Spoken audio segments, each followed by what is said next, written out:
Hey everyone. Hi, this is Maggie with her student lesson. So today I'm going to be briefly going over, or maybe perhaps teaching you for the first time, what PAF is. PAF is Purpose, Audience, Format, and Form, which I'll get into here just shortly. And it is actually something that we're supposed to consider whenever writing or reading a work of nonfiction. Now, today's objective for my student lesson is to recognize and plan for PATH. So you guys are probably all sitting on the edge of your seats and trying to figure out what PATH is because I didn't, write it out on the screen and make it very painfully obvious. So what is PAF? PAF is an acronym that we utilize in reading and writing that stands for Purpose, Audience, and Format. And these are basically the three key things to consider whenever you're reading a work of nonfiction or attempting to write a work of nonfiction. So purpose is basically very simple. Why, was it written? Okay? Why is it that, this thing that you're reading was written? Was it written to persuade you? Was it written to educate you? Is it a little bit of both? We'll soon find out. Another thing to consider is your audience. This is for who the work was written, correct? And lastly, the format, which is how it was written. And format, doesn't really seem as important, but it does because sometimes the way that something is structured can influence how we, the reader, perceive it. Yeah? So that's what path is. So let's start first with purpose. Purpose is, these are most of the time when you're reading something or writing something, this is why you are reading or writing that work of whatever it is that you are reading. Um, so it could be to persuade, right? So I can be trying to convince you to see things my way. Could be to entertain. Now, this falls mostly under the fiction category. However, I did list it here as a purpose because, works of nonfiction could be entertaining sometimes. The truth is funny. And also, we have argue, right? So it could be something that's written to argue a particular point of view, whether or not it's persuasive, we don't know. Could be could be written to advise.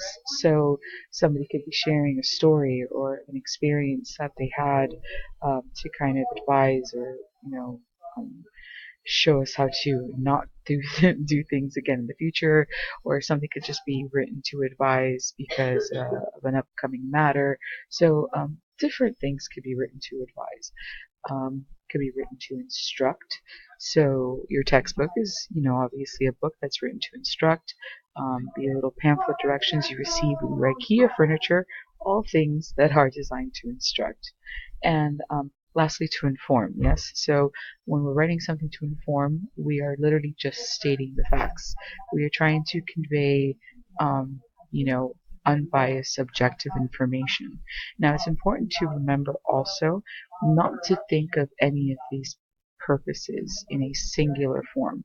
When you're reading something, try to keep in mind that more often than not, most texts have more than one purpose. So if something has more than one purpose, right, it could be to persuade, argue, and advise. It could be to persuade and entertain. It could be to entertain, instruct, and inform.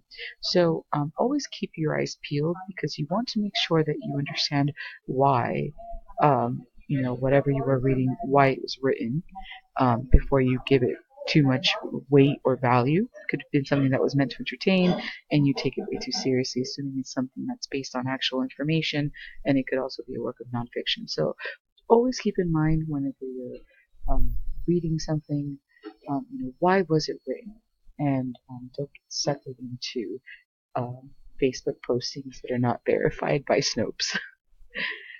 Next, that brings me to audience. So as writers, we want to consider who we're writing something for, yeah?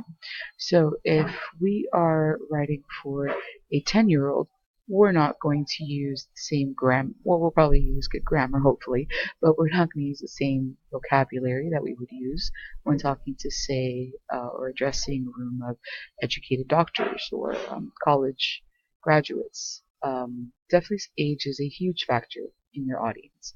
Um, Genders. So genders get a little trickier every day, I think. But nowadays, genders pretty much fall on a spectrum, I want to say.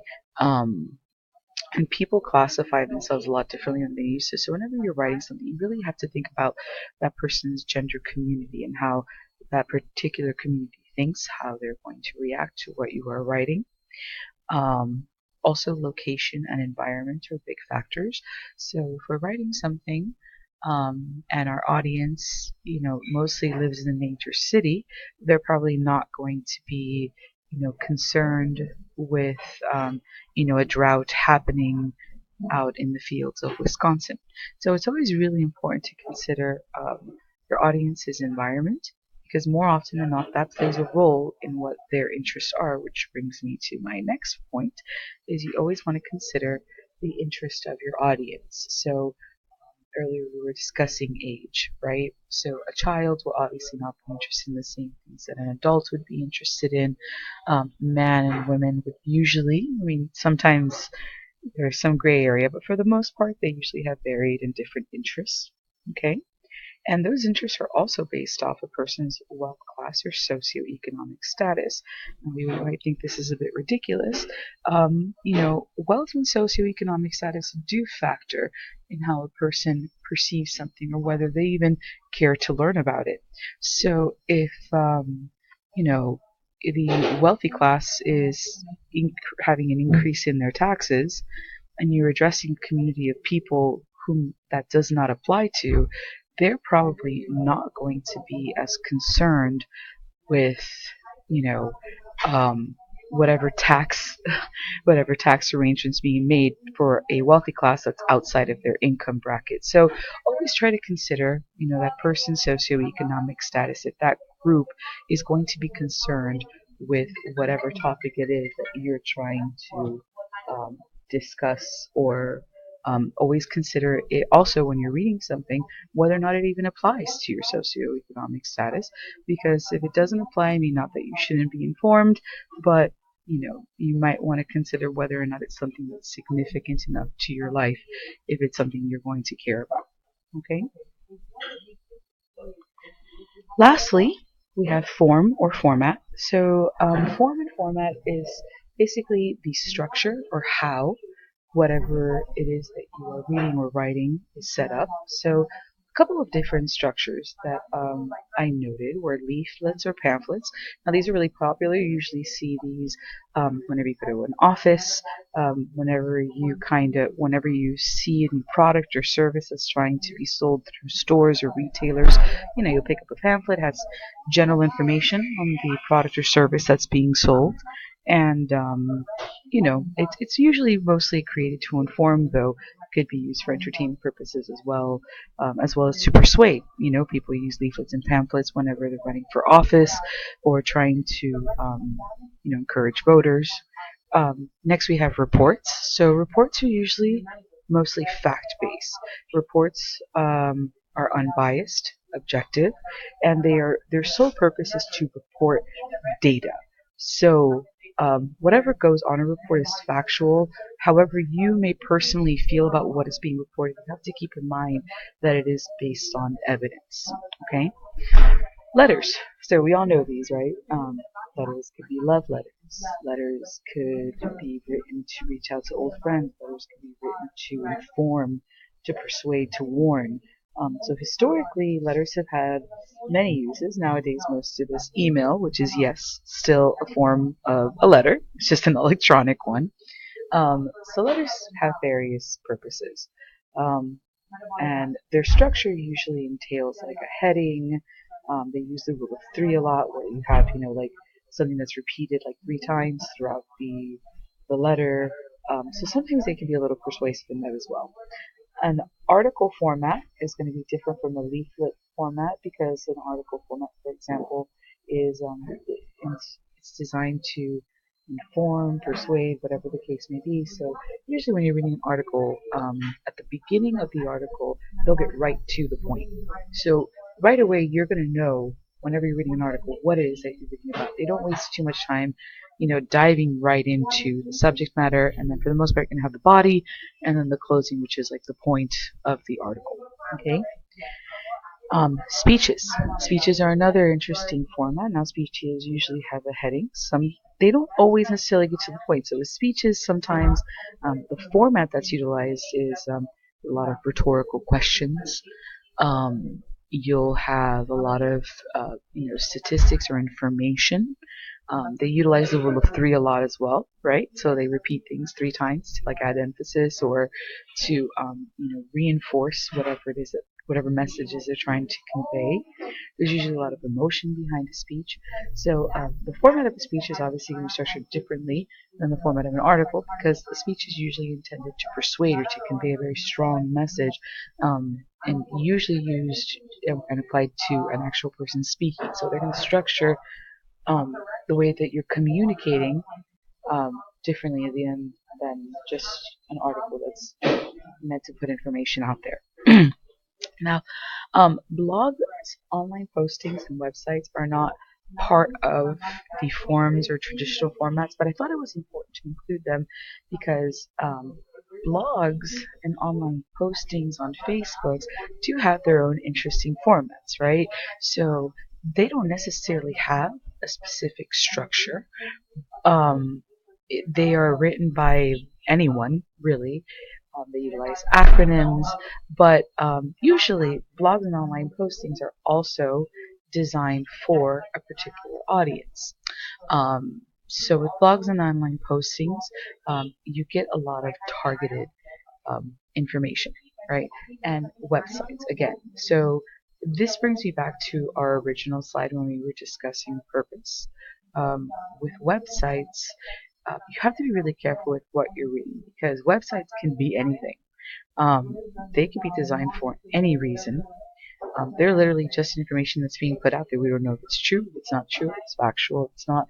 And they're structured in a kind of call to action way where when you get to the website right away, you kind of get a chance to, look it over and see what you're getting yourself into.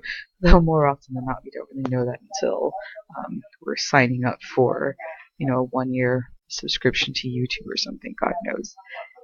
And then finally, these are my final thoughts. So, in creating this lesson plan, I wanted to accomplish two things. One, I wanted to help you plan better.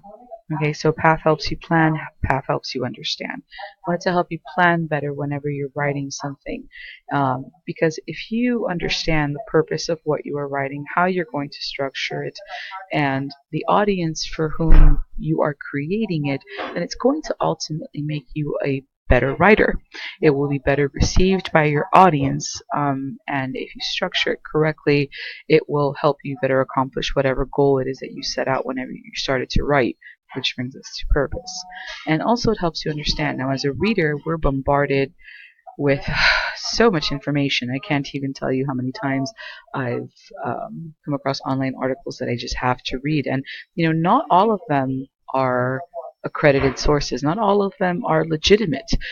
Sometimes something you take very seriously on the internet is not necessarily created to be taken seriously, or it could be created to mislead. So, things to keep in mind whenever writing or reading any kind of work of nonfiction. If you guys have any questions regarding today's lesson plan, please feel free to shoot me an email to mgarcia211 at mail.valenciacollege.edu, or just respond to the posting and let me know if there's any questions that I could address. Thank you for listening and have a great evening.